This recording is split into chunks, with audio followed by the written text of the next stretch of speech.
we go. My team, the Cleveland Browns. Now they're under head coach Jim Tressel, college coach from Ohio State University. And we have a lot of Buckeyes on this team.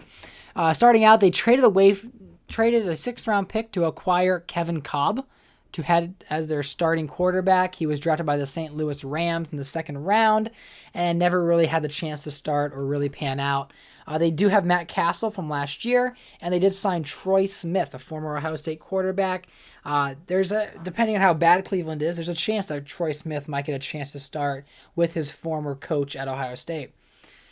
Then for the running backs, there's Steve Slayton, who was I believe, third round pick. Let me double check. Yeah, third round, sixth overall pick in 2008. He did fairly well for them last year when not sharing the workload with TJ Duckett. There's Joqui Bell, who is the fourth round pick of this year. They also had Chris Obanaya from a fourth round pick in last year's draft.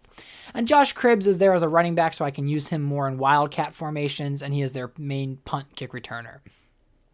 Then there's Anthony Gonzalez, Brian Robisky, two Ohio State quarterbacks starting at wide receiver. They do have Jordan Norwood, Lance Moore, and then they signed a undrafted free agent, Brian Walters, I believe. So that's where Walters comes in. As for O-line, they've got their man, Joe Thomas, 95 overall, left tackle, solid. Chris Snee, who they drafted in 2004. He was their second round, third overall pick. They drafted Marquise Pouncey here with the 8th overall selection. So that was Mike Holmgren's first real pick.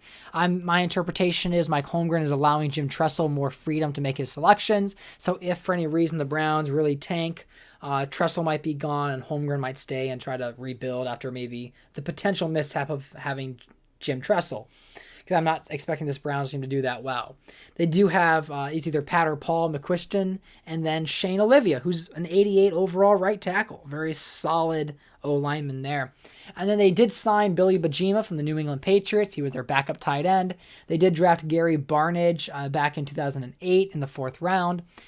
And then they had, I think it's Logan Paulson at the other tight end spot.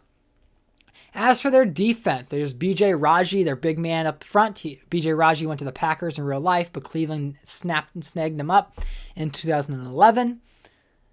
Then we see Cameron Wimbley, their first-round pick in 2006, as their defensive pass rusher with Vernon Golston, the Ohio State Buckeye, the 6th overall pick in 2008. There is Ataba Rubin there in the front. They are switching over to this 4-3, where they've been a 3-4 under Mangini. Major player on their defense is John Beeson. That was one pick I probably shouldn't have had Cleveland draft because he's too good of a player to be on this team. But he was the 10th overall pick in 2007. This was when they traded back in with the Buffalo Bills because they gave up their chance to draft Matt Leinart. They moved back from 5 to number 20 to get Cameron Wimbley, but they received a first-round pick in compensation in 2007. So they got both Joe Thomas and John Beeson, which was one of the best drafts they probably had with those top 2 picks.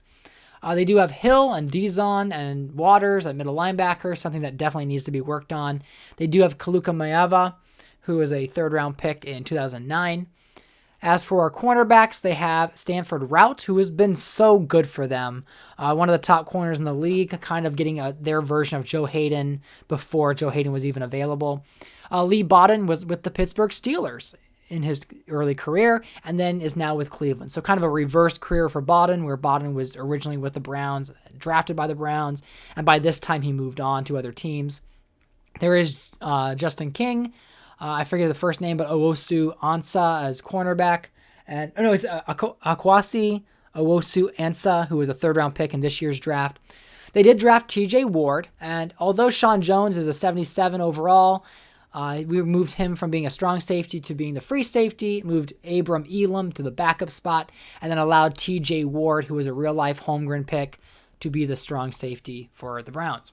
Then for their special teams, they have John Ryan, and they have, I think it's like John Ainsworth, who is actually technically the worst kicker in the league, but I just gave him to Cleveland because I thought it'd be funny.